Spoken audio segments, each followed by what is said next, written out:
Hey all my logical friends, and welcome to the final pre-release of Minecraft 1.13.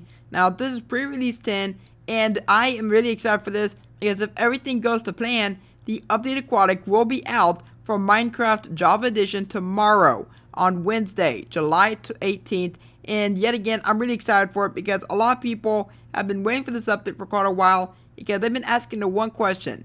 We got on Bedrock, we are soon to get on Console Edition, but when is it coming to Java Edition? But the answer is tomorrow. Now, within this new pre-release, we had a few bug fixes, but we had one important option, which is actually something that a lot of people are going to be happy about, and that is a world optimization option. Now, quickly, I do want to point out that if you are using 1.13 snapshots or 1.13 pre-releases, make sure you always keep a backup of your world, so that way nothing goes wrong. So I'm not going to really worry about backups right here, because I don't really worry about too much of this world. But what I will go ahead and do is I will go ahead and show you guys a world that wouldn't normally work on 1.13, and that would be this one, because this was all the way on pre-8. So if you want to go ahead and optimize the world, click on edit, then optimize world right there. This says this will attempt to optimize your world by making sure all data is stored in the most recent game format. This can take a very long time depending on your world. Once done, your world may play faster, but will no longer be compatible with older versions of the game. Are you sure you wish to proceed? Yes, I know what I'm doing. And it's going to start upgrading all of the chunks, and right now this world isn't very big, so it's going to go pretty quick, but depending on the type of world that you're converting, it's going to end up taking a little bit longer if you have like a really huge world. But as you guys just saw, it is now optimized, but what I'm going to do is I'm going to go ahead and click on play, and then it says I know what I'm doing. Then as soon as we load up the world, it should load up a lot faster, and overall it should be a lot better in performance wise. Alright guys, so here we are inside the world that we just optimized, and right now I'm getting some pretty good FPS, but we are still lagging a little bit, probably due to some sand just floating everywhere.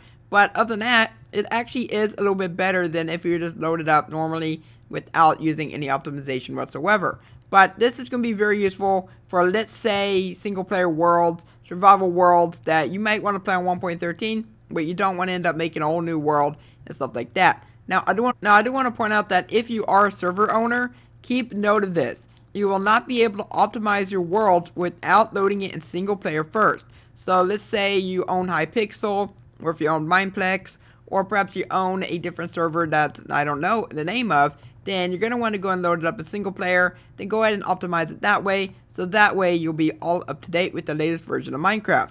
Now, that pretty much goes for the new features, besides just improved performance and the bug fixes, which is what we're going to go over right now. So, for the bug fixes, they have fixed a game crash when creating super flat world void, entering the end, or creating floating islands buffet world. Number 2, dead bubble coral fans look like dead brain coral fans. I have no idea how that happened there. The third bug fix is that mobs were stuck on flowing water. So this was a very important bug fix, because obviously if you're making like a mob farm, you don't want the mobs getting stuck on the water, now do you? Because mob farms are very, very, very crucial to a Minecraft survival world, and nobody wants their mob farms to break, especially with all their hard work getting all of. Number 4 has something to do with the flowing water yet again, and that was that the lowest water levels would not actually move mobs yet again. So, yet again, major change there that they had to do in order for the mob farms to be functional. Then the next one is that coral fans and dead coral fans never drop as item. So, if you had silk touch, it wouldn't drop as an item. If you try to break with your hand, it wouldn't drop as an item. So, the only way to get it right now is to use a silk touch, because it actually is fixed within this pre-release 10, which is very, very, very awesome because. But next up is that ocean monuments cut off icebergs.